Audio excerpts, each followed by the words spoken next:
Amidst the chaos, a sharp slap rang out, catching everyone by surprise. Julie, who had been making a scene just moments ago, now lay on the ground, bewildered and disoriented. The crowd gasped, looking at the scene, their eyes wide and in shock. No one expected Destin to be so bold, daring to lay hands on someone associated with the Moseys. The key thing was that Julie got that gold badge from the Moseys, proof of her high status. For Destin to slap her was the same as offending Seamus. Was this guy out of his mind? Why you really dare to hit me? Julie clutched her cheek. Her face was a mix of shock, confusion, and disbelief. Ever since she joined the Moseys' circle of influence, she quickly climbed the social ladder. Soon, she became the popular one everyone looked up to. They went along with her, praised her, and did not dare to say anything harsh. However, Destin dared to slap her in public. What was wrong with this bastard? He was extremely bold to disregard the rules. What's wrong with hitting you? You are causing a scene and being completely unreasonable. It had to be done, Destin stated matter-of-factly. Reese, I'm with the Moseys, Julie retorted. Without a word, Destin delivered another resounding slap, causing Julie's nose to bleed. With people like you, the Moseys are truly unfortunate. Bastard, how dare you hit me? You've done it now. I'll make you pay. Julie roared, grabbing her phone to make a call. Julie, if I were you, I wouldn't make that call, Destin calmly advised. What? Scared now? Why didn't you think of that earlier? Julie snapped. Reese, even if you kneel and beg for mercy now, I won't let you off easily. Just wait for your demise. Am I scared? Scared of your false sense of power or your reliance on others? Destin chuckled. Julie, have you considered how you'll explain about the stolen badge when reinforcements from the Moseys arrive? At this, Julie froze, her fingers hovering over the phone. Reese, stop spouting nonsense. Do you think I'd fall for your tricks? Whether you believe it or not, you know the truth, Destin said. Stealing the Moseys' gold badge is no small crime. Even if Dahlia forgives you, the Moseys won't take it lightly. If this blows up, they'll likely use you as an example. Imagine your fate then. I don't need to spell it out, do I? Why, you're just trying to scare me. I won't fall for it. Stop fucking around. Julie insisted. If you don't believe me, go ahead and make that call. Let's see who ends up in trouble, Destin said emotionlessly. Watching him, Julie suddenly felt uneasy. Holding the phone in midair, she was hesitant to make the call, realizing that stealing the Moseys' gold badge was a grave offense. While Dahlia might let it slide, the Moseys might not. If Seamus caught wind of it, even her connection as Dahlia's cousin might not be enough to protect her. The risk was too great. After all that tough talk, Julie hesitated. If she stepped back now, she would be like shooting herself in the foot. How could she show her face in the social circle after that? Just as she felt lost, a crisp voice cut through the tension. Miss Amberson, why use a sledgehammer on a mosquito? Leave this small-time troublemaker to us. Two sharply dressed, beautiful young women strolled in side by side. The one in red exuded arrogance. It was Eleanor Welch. The one in white radiated a cold demeanor. It was Elena Forrest, who had crossed paths with Destin back in Millsburg, down in the southern province. These two first crossed paths in kindergarten. Then they ran into each other again at General Murray's estate stables, causing quite a ruckus. Little did they know that after all these years, they'd meet again right here. Miss Forrest. Julie's face brightened upon seeing them. Her backup had arrived. Miss Amberson, let me introduce you. The lady by my side is the Welch family's heiress and my close friend. Nice to meet you, Miss Welch, Julie said, extending her hand. Only those from elite families like her could be considered friends. Hello, Miss Amberson, Eleanor greeted with a friendly smile and continued. Miss Amberson, it seems you've run into trouble. Do you need our help? Just ran into a bit of a nuisance. I was about to handle it, but you two showed up right on cue. Julie replied casually. Miss Amberson, relax. He won't stir up any big waves with the two of us here," Elena said confidently. She then turned to Dustin and, with a cold tone, said, "Reese, are you surprised to see us again? Millsburg was your turf, and I never had the chance for revenge. Now that we're on my turf, isn't it time we settle the score?" "Oh, how do you plan to settle it?" Dustin raised an eyebrow. "Firstly, apologize to Miss Amberson and beg for her forgiveness. Secondly, apologize to me and beg for my forgiveness. Lastly, apologize to Eleanor and beg her forgiveness. Once you've done all that, we'll consider sparing you," Elena said arrogantly. "Apologize? Are you out of your mind?" Dustin chuckled. "Reese, I advise you to think before you answer," Elena threatened.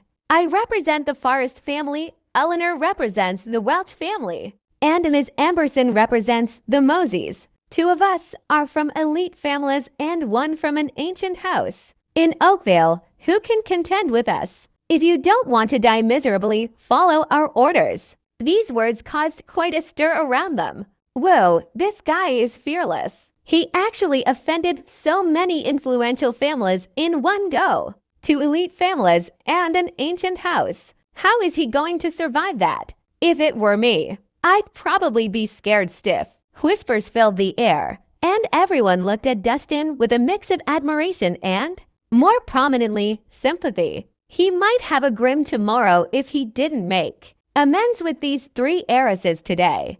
Two elite families and an ancient house may sound intimidating, but unfortunately, the three of you still can't represent your own families. Dustin replied calmly, "So, are you going to resist to the end?" Elena squinted. "And what if I do? Do you really think you've got me figured out?" Dustin remained unfazed. "I advise you not to provoke me. Otherwise, you'll regret it." "Humph, enough of your bullshit." Elena snorted. "Since you're so ignorant, don't blame me for what will happen. Guards, give him a good beating. Beat him until he begs for death." Under Elena's command, the two groups of guards rushed in through the door. One group was the Forrest family guards, while the other was the Welch family guards. Both groups consisted of carefully selected elite guards and outnumbered Julie's guards. They surrounded the Cameron medical guards as soon as they appeared, turning the situation around instantly. Onlookers retreated when they saw the standoff, for fear of getting implicated in the conflict. No one dared to involve themselves in a confrontation with imposing forces consisting of two elite families and one ancient house. "It seems like you came prepared with the number of guards you have." Dustin narrowed his eyes, unafraid even as he was surrounded. "Dustin, considering our previous friendship, I can ask Elena to spare you as long as you apologize and grovel before us," Eleanor suddenly said. The more arrogant Dustin acted, the more she wanted to crush him beneath her feet and humiliate him thoroughly. How dare a nobody at the bottom of society reject her? "Eleanor, spare me your theatrics. It disgusts me." Dustin ruthlessly exposed her. "If I'm not mistaken, you arranged this entire setup, stirring up trouble behind the scenes, putting on a benevolent front in public, pretending to be compassionate. Aren't you tired of your little acts? Dustin, I'm giving you a chance. Don't be ungrateful." Eleanor yelled. "That's enough. You can keep that fake persona of yours to yourself. I don't care." Dustin continued coldly. "Furthermore, the Welch must return the things they owe me in 3 days. Otherwise, I will make you pay a very heavy price. You ungrateful, insolent brat." Eleanor's expression darkened, and she glanced around. She yelled, "What are you all doing just standing there? Did no one hear what Elena said? Beat him up." Yes, the guards at the front were ready to pounce on Dustin, their gaze menacing. However, a faint white smoke wafted into the air before they could do so. It grew increasingly faint until it seemed to disappear completely, unseen to the naked eye. After the guards breathed in the white smoke, it was as if the life had been sucked out of them. As they collapsed to the ground instantly, their faces contorted in pain as they groaned. Their eyes were bloodshot, and veins were bulging on their necks. What's going on?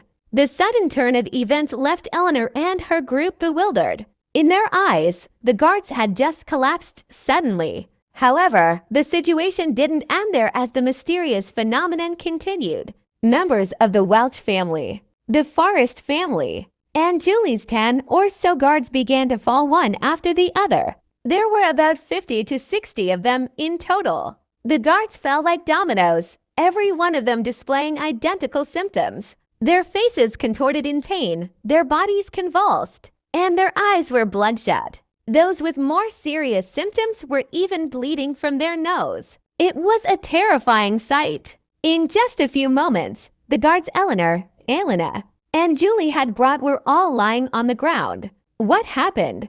Why did they all collapse? From the looks of it, they'd been poisoned, and it's a highly toxic poison. Highly toxic? Fuck. Will we be all right? The onlookers were frightened as they watched the guards right on the ground, distancing themselves even further from the scene. Although they weren't sure what was going on, it was clear that the poison was extremely potent. What is going on? Eleanor, Elena, and Julie exchanged puzzled looks, their brows furrowed. The hall was filled with people, yet only their guards were affected. It was astonishing to think that the poison could differentiate between friend and foe. Reese, are you responsible for this? Julie was quick to conclude.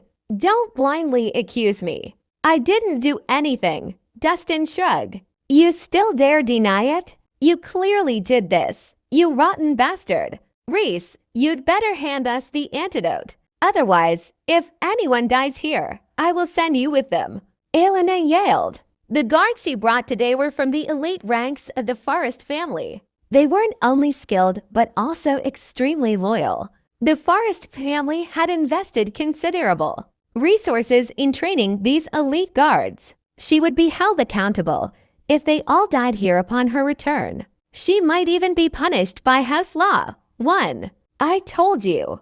I didn't do anything. Dustin continued calmly. Even if I did, why would I hand over the antidote? Don't forget, you are the ones stirring up trouble here. I don't care. You'll be up against the entire Forrest family if you don't hand over the antidote. Elena threatened. It doesn't matter. We're already on bad terms. The worst that could happen is a fight till the end, Dustin stated indifferently. Elena was rendered speechless. She didn't expect Dustin to be so hard to deal with. He was unfazed when threatened with the Forrest family name. It seemed as if he was intent on letting things worsen. Dustin, as long as you hand over the antidote, I'll forget about what happened today, Eleanor said. That won't do. Dustin warned. I want the three of you to apologize to me in public and reimburse me for the mental distress you've caused me. Otherwise, you'll be in for more trouble. Apologize. In your dreams. Elena screeched. Reese, you're playing with fire. Julie roared, her expression dark. Dustin, we've been extremely patient with you.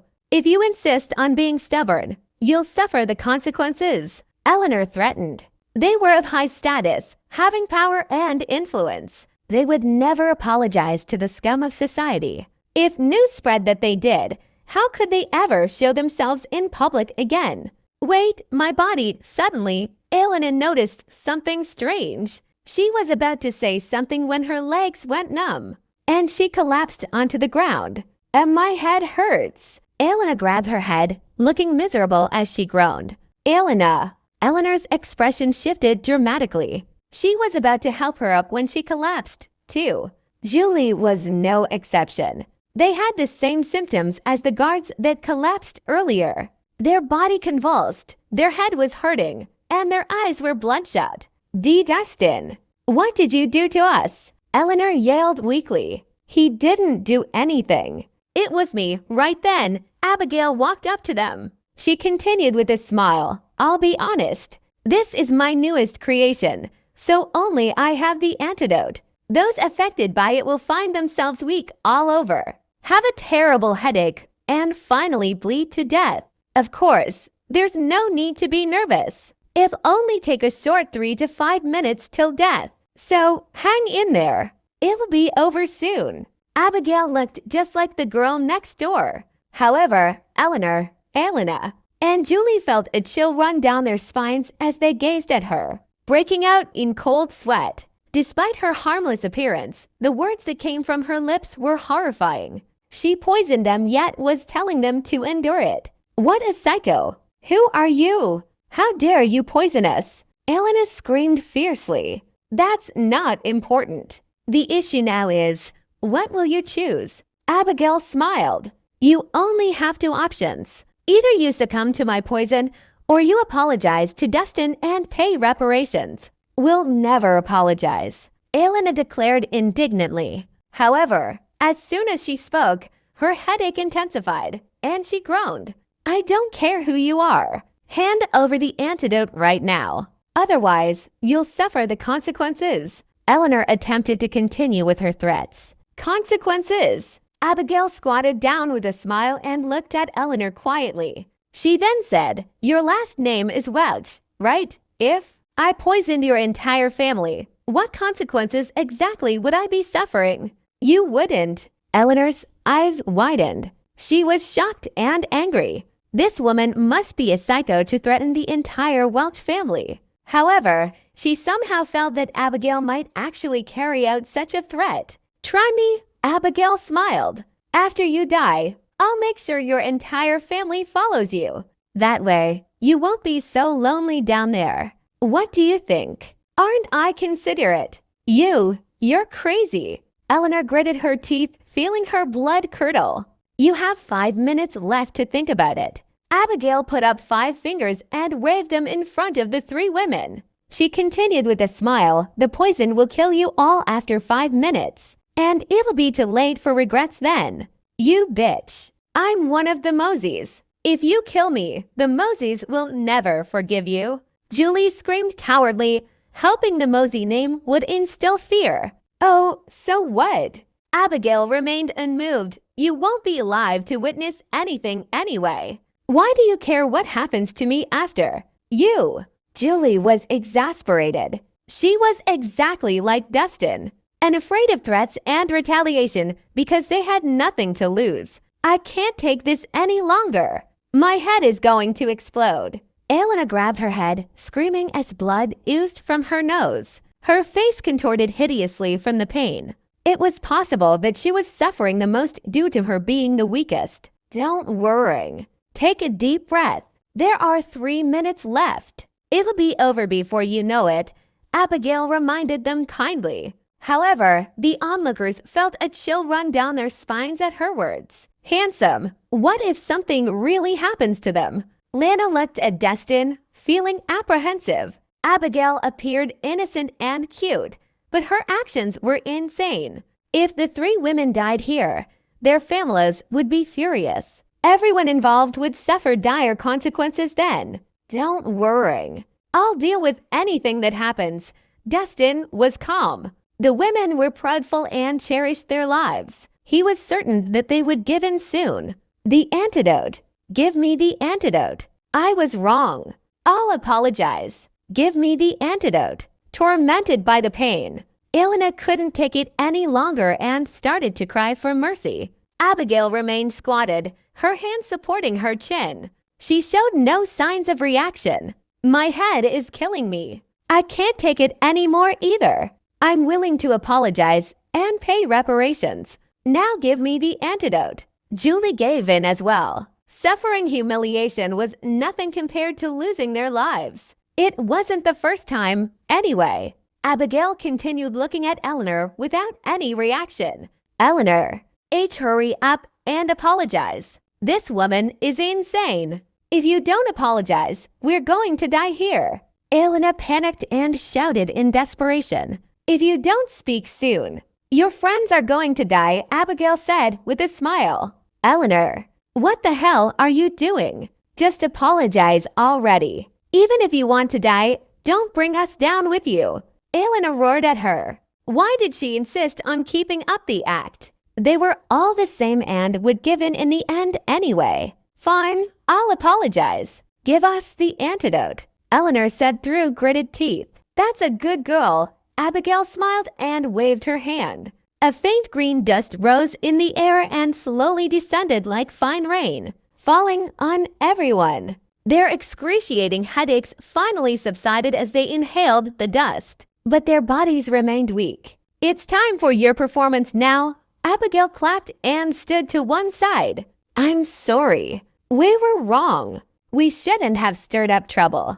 We're willing to pay for the damages incurred here." Eleanor glared at Dustin. Although she was apologizing, she uttered the words with a resentful gaze. How dare a lowly scum of society make her apologize? She was going to make him pay for this humiliation 100-fold.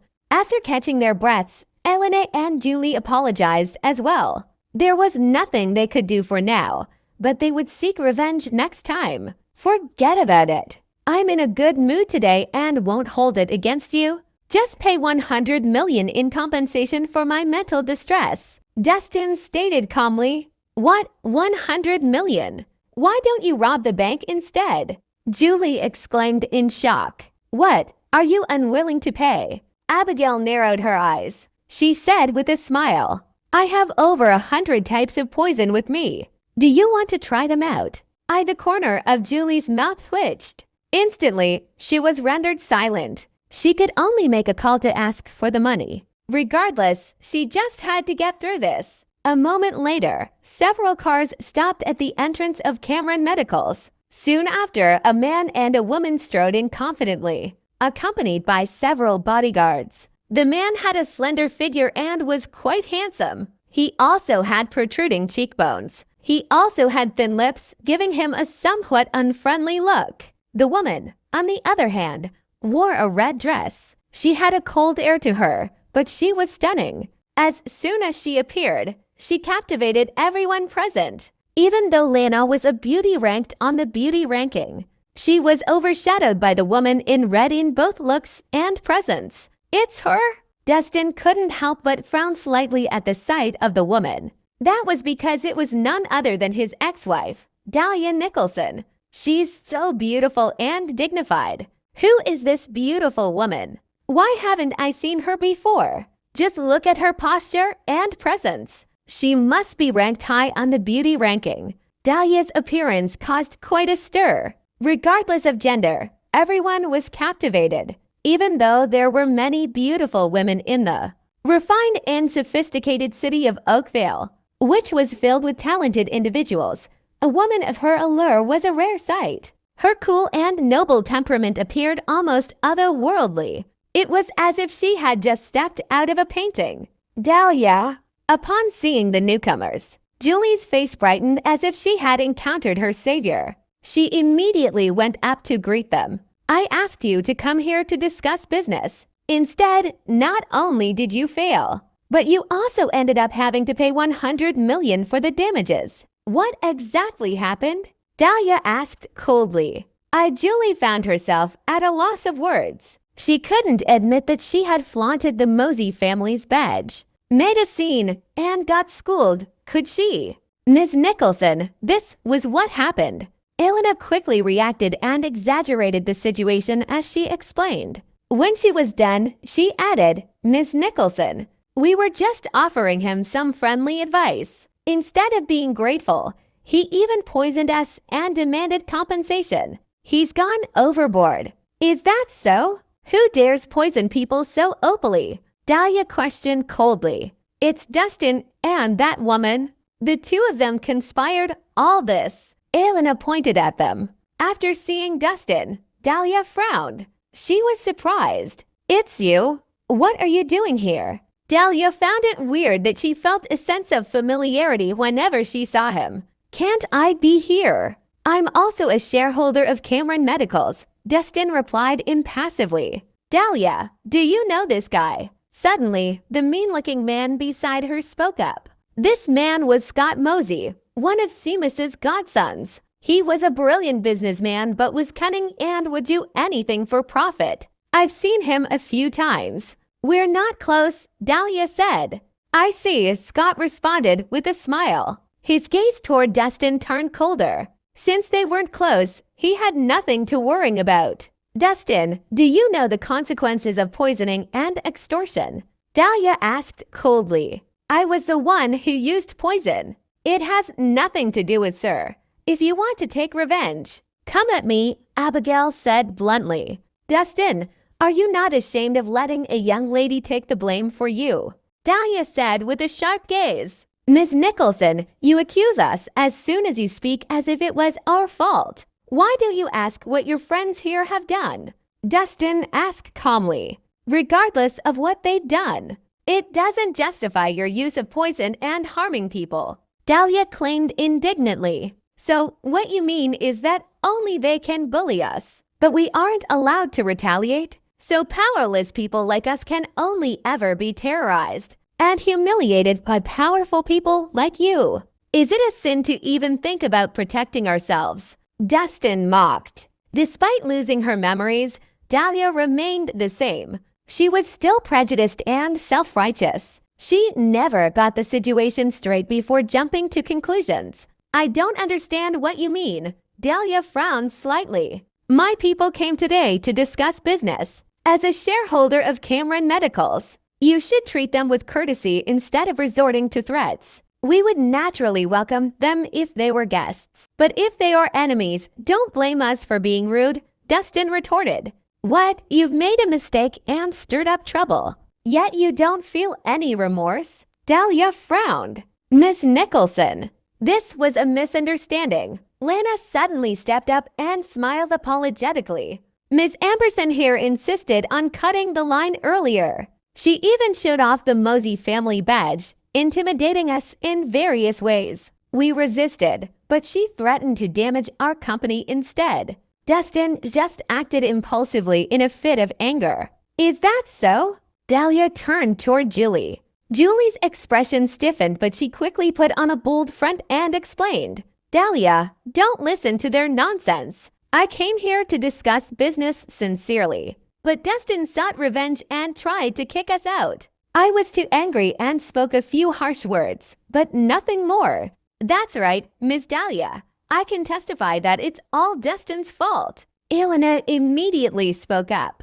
Dustin was not only acting unreasonably, but also resorted to violence. Look at Julie's face. It's swollen. Dahlia, I've never felt so insulted before. You must stand up for me. Julie pleaded tearfully, looking aggrieved. When Dahlia saw Julie's swollen face with a clear handprint still visible, her expression grew dark. She questioned harshly, Dustin, were you the one who hit Julie? Yes, but only B. Dustin was about to explain when Dahlia interjected. So, it was you. And here I thought others were pushing you around.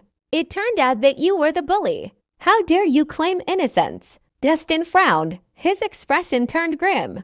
If it were any other person who said that, he wouldn't have cared less. But it was from Dahlia, and her words cut him like a knife. Miss Nicholson, everything has its reasons. You shouldn't only listen to one side of the story. Lana hurriedly explained when she saw the situation turning unfavorable. Everyone here witnessed the situation clearly. Ask anyone, and you'll know the truth. All right, then I'll ask and find out who exactly is at fault. Dahlia glanced around before her gaze settled on a woman. She asked, Miss, please tell me truthfully what happened earlier. Did Dustin initiate the fight? Think carefully before you speak. Don't fabricate stories. If you dare cover for Dustin, you'll bear the consequences. Elena warned. The lady turned pale and nodded repeatedly. That's right, Dustin started the violence, and Miss Amberson was the victim.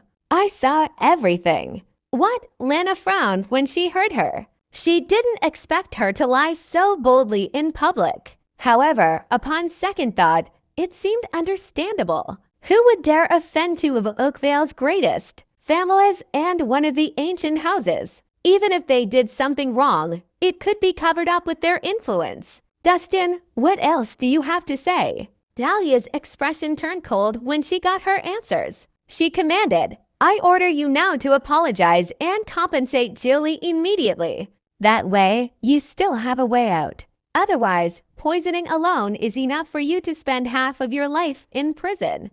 Dustin, did you hear that? Get on your knees and apologize to me. Then pay me $300 million in compensation for my mental distress. Otherwise, I'll make sure you stay in prison forever. Julie's hands were on her hips, appearing domineering. With her cousin backing her, she had nothing to fear. Julie might be a fake heiress, but her cousin was Sir Mosey's favored daughter. He had entrusted over half of his businesses to her. Dahlia's current status was no less than that of Dragonmarsh's princess. Everyone had to treat her with respect. Dustin might be capable, but he was nothing in front of Dahlia. Reese, Dahlia is a prominent figure among the Moseys. You'd better think about your situation carefully. Elena sneered, looking pleased with the turn of events. Once Dustin apologized, she would take the opportunity to humiliate him. If he resisted, that would be even better. Because once he angered Dahlia, there would be no way out for him. Dahlia wouldn't even need to take action herself. There were plenty of people willing to lend a helping hand. Oh, Dustin, weren't you pretty arrogant earlier? Finally, you've met your match. Let's see how long you can keep that arrogance of yours. Eleanor muttered to herself,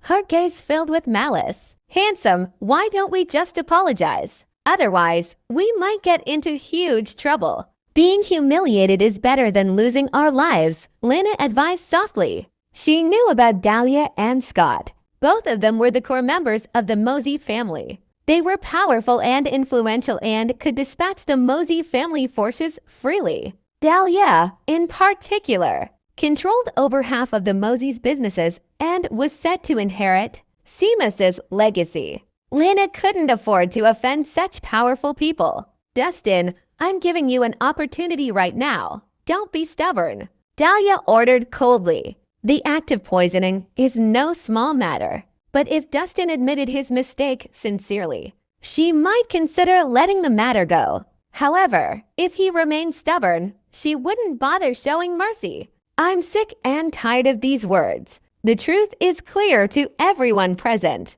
so I won't bother explaining further, Dustin said indifferently. If you think I was wrong, so be it. As for apologizing and making amends, forgive me for being unable to do so. I've never had the habit of submitting to others. A real man will apologize when they've done wrong. Your behavior is no different than a coward, Dahlia rebuked. She wouldn't have said anything if it were anyone else. However, she felt a sense of resentment toward Dustin for failing to meet her expectations. She had hoped he would come to his senses rather than persist in his misguided courage. Dahlia, there's no need to waste your breath on people like him. Just have him apprehended, Scott suddenly sneered. He continued, people like him only bully the weak. He'll come to his senses once we throw him into Azkaban. That's right. Apprehend him and throw him into Azkaban. Julie and the other two women chimed in. Hey now, you'd better not try anything foolish. Abigail stepped forward with a smile and said, if you dare touch a hair on Sir's head, I'll kill all of you. And I'll make sure it will be a very painful death. Eleanor and Elena instinctively took 2 steps backward. They were still traumatized by their previous experience.